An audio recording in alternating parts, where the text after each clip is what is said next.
Wylie, we meet again. Martina. I feel like we've had so many conversations, obviously, out and about, but you are like the unofficial, official artist of Lexington, I like to say. Well, thank you.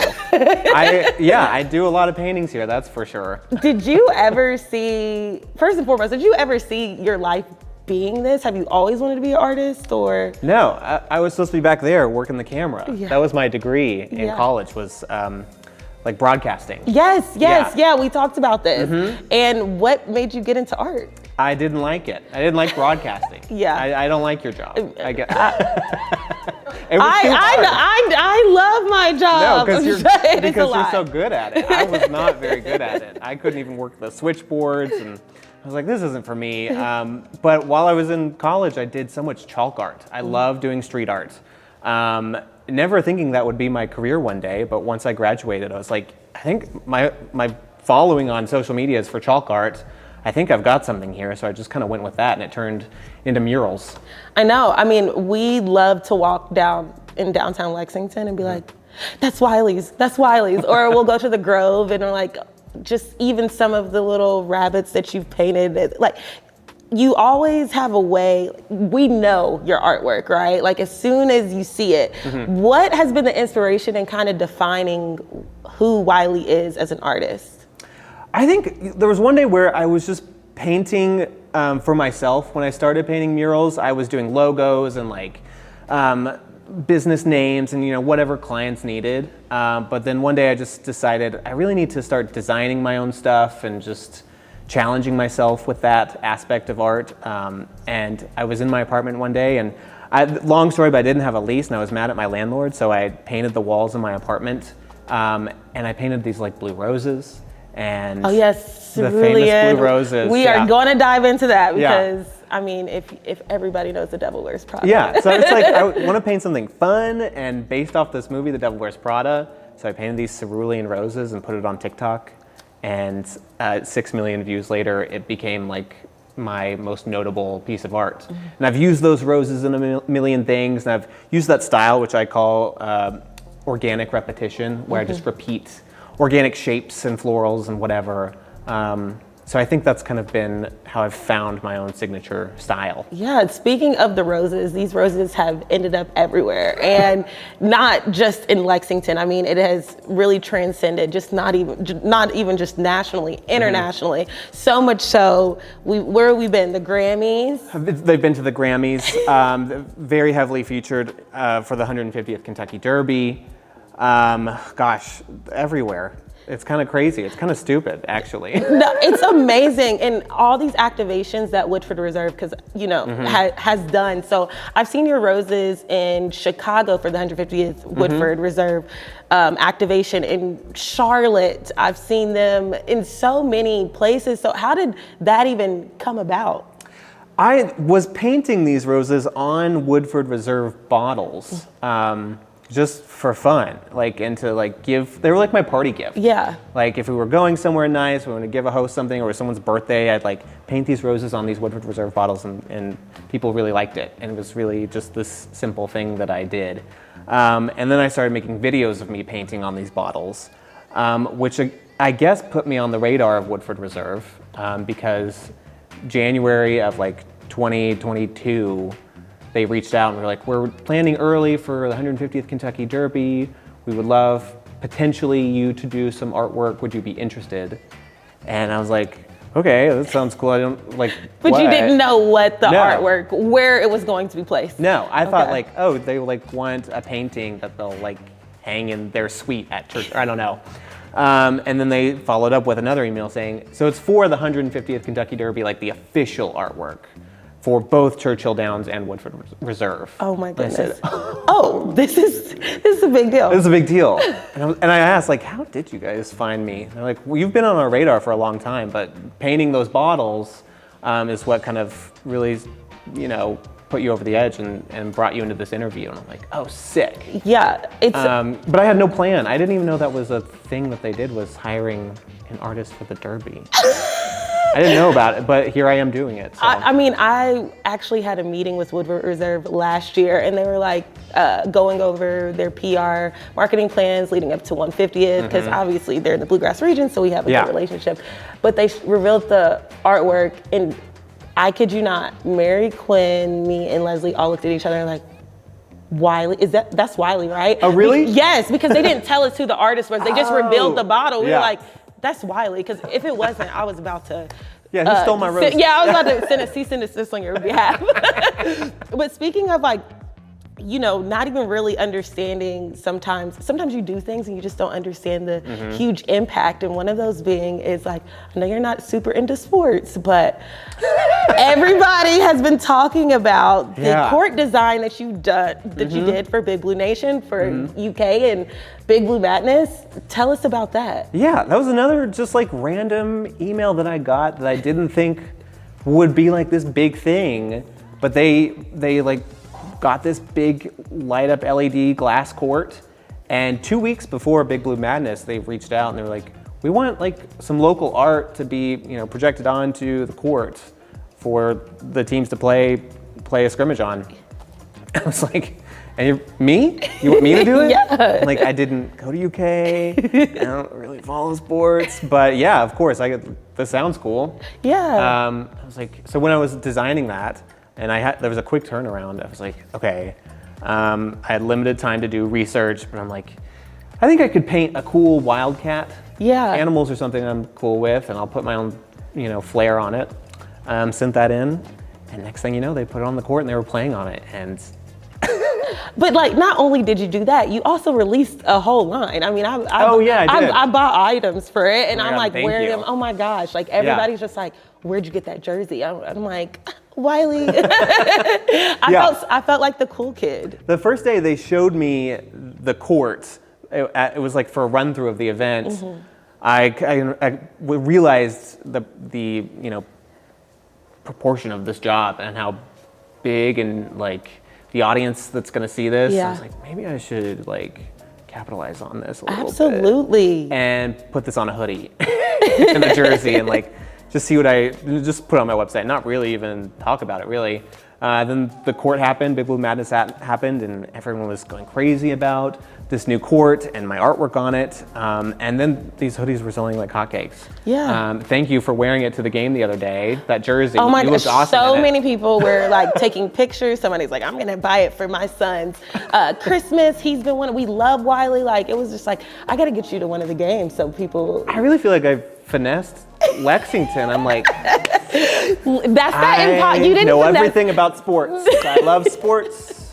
You know what? Big Blue Nation is going to support you regardless. And that even just speaks to how art transcends industries, right? Like everything is art, or I like to think everything is art. Yeah, totally. And when it comes to, I mean, you're larger than Lexington. You're doing outside of artwork, but like, how is it working in the community and kind of seeing how this community has supported you and what you're doing? I love Lexington, and I love doing murals here. That's my favorite thing about Lexington is the community. Like I run around and I like see you everywhere, and like all my friends and. Don't be saying I'm out in these streets. I mean, I see you in like really nice cocktail bars, and like you always look amazing. And oh my gosh, that makes me that makes me feel so much better because I'm like a few times. You know? But we're we're on the Bites of the Bluegrass tour together. Yes, I don't know. It's just so easy to form a community here, and I love being such a visual part of the community. I think murals are such a great way to contribute to a community. They're free. And they turn some like terrible architecture into something beautiful. When architecture like kind of sucks nowadays, where everything is just like a box. And like, but it's a beautiful canvas if you allow it to be. I think it contributes to the walkability of a city. So I love being a part of the Lexington community. And it's really easy to be a part of it when I get to do stuff like this. Yeah, because when we were talking about, obviously we're a huge sports town. You have your equine, you have your bourbon. But one of the things that we love showcasing is the creative culture behind that. Since you've been in Lexington, where have you seen it grow and where would you like to see it go? Yeah. I feel like growing up, I'm from Cynthiana, but I came to Lexington a lot. There weren't many murals at all. Right. 20 years ago. And we had Prohibition, which brought in a ton of murals and really, I think, opened Lexington up to the idea of murals. And now I can't even answer all the emails I get about businesses wanting murals.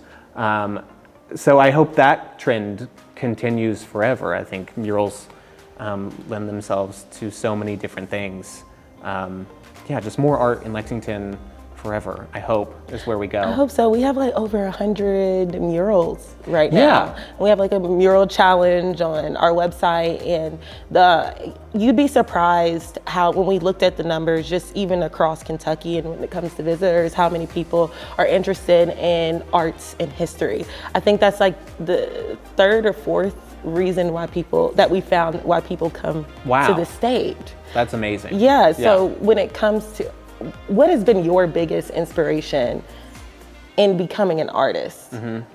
I think the best feeling I get is when I'm driving downtown and someone is taking a photo with my mural. And it's not, they don't tag me usually or know it's me. It's just they like the art because they stumbled upon it. And I think that's the most rewarding part of being a street artist. Is it's just it's for you. I put it on the building, but it's for everyone else. And it's so accessible. And I think that's such a validating thing to see, is someone just taking in the art because they want to, and then just, going on with their day. Now, when you work with clients, we're sitting behind you and you're working on this beautiful mural, do they kind of give you guidance, is it dependent on the client, or do you just go? Yeah, definitely depends. Some people are really, really specific. Some people say do whatever. And I prefer the specific people. I love when people build me a box. Yeah. Because it's easier to think outside of that. Right. And it's easier to I love when art is really specific. I feel like most of the inquiries I get are people who want a collage of Kentucky-inspired things or Lexington-inspired things. And I think you should pick one thing. And then that piece of art will be a little more iconic and specific and memorable. So I try to maneuver people into picking one idea, which is great about this space because the theme is plants. Yeah. And we try and get more specific than that, just big leaves and specific plants. So I always think that makes for the best art. Yeah, I think art evokes a lot of emotion, whether it be good, bad, in between. And what emotion do you want it to evoke on other people? I love when my art contributes to an atmosphere. I love businesses like this or the Grove that take the mural and then add so much to it with the atmosphere in here, such as the plants and all the bars they're going to be building and furniture, and everything is cohesive. I love just giving people a really good time. I love to build an atmosphere for people. Yeah, I feel like your art makes us feel good. Good, thank you. I mean, every time I look at something, it genuinely makes me happy. I'm not saying this because we're in front of people and on camera, but I genuinely I love when art can bring people together. And I feel like you've done a very, very good job of Thank you. Your art bringing community together, especially within Lexington and the creative culture of it all. How do you keep that fire? Because you're always working, whether you're painting a mural, painting a horse, doing something are you not tired? Girl, I got bills to pay. I love your honesty. No, I do love it. I've said since the first day I decided to do this full time that I have my dream job, and that has never wavered. I love painting, and I've never burned out on it. I'll burn out, at the end of the day. Yeah. But the second I wake up, I'm ready to go. This is the most exciting thing I'll ever do. People ask me what are you gonna what's 5 years now from look like? I'll be doing this. Yeah. I'll still be painting murals. Hopefully you'll still be here. I mean, I think I love being based in Lexington. Yeah. And one of the questions that I've been kind of asking everyone is that it's a tough question. It's really tough. No, it's not that tough. No, but for people who have no idea about Lexington, for those who've never heard of us, what would you say to them about this city, this region, this community? The reason I love Lexington so much is its size and sense of community with also being a city. I feel like it still feels like that small Kentucky town where there's hospitality everywhere and everyone is kind, but we still have these big ideas that are executed. And we're just so gung-ho about everything. I feel like it wasn't difficult for me to become a mural artist because Lexington wants these big ideas, these fun, artistic, creative ideas. So if you have them, Lexington is the place for you to unleash them. Yeah, I always like to say that Lexington is, large enough to make an impact, but small enough to where there's still hoops, don't get me wrong, but you can really make a difference here. For sure. If you want to, at least. I find that the community is very supportive as a whole for us to be like put on the map. Yeah, totally. And we're just small enough to like skip all those permits. And I know, like it's like, can't say that too loud. You still There's need no red you tape still here. need permits for certain things, but certain things, I mean, as long as it's for the greater good. Now I'm like digging myself into a hole. I did not say you don't need permits for certain things. Yeah. You need permits for certain things. I said that. Yeah. But just wrapping it up, one of the things me and my friends always call like a happy meal, which means like just saying something that you feel like is just inspirational or that you might need today or I might need today that makes people feel good or not. I'm not gonna make my feelings your responsibility. No. What can I say to make people feel good? Oh, it's probably something I need to hear myself. Yeah, what do you need to hear? What does Wylie need to hear today? I think I need to hear, no matter what, the arts are at the core of everything, and creativity is at the core of everything. So if you stay a creative person, and I don't just mean that artistically, creative in every sense of the word, that you're going to be successful and you're going to be wanted and loved. Everybody wants creativity, so stay creative. Oh, I love that. Stay creative. Yeah. Can we put that on the screen? Please, Stay yeah. creative. Stay creative. Stay creative.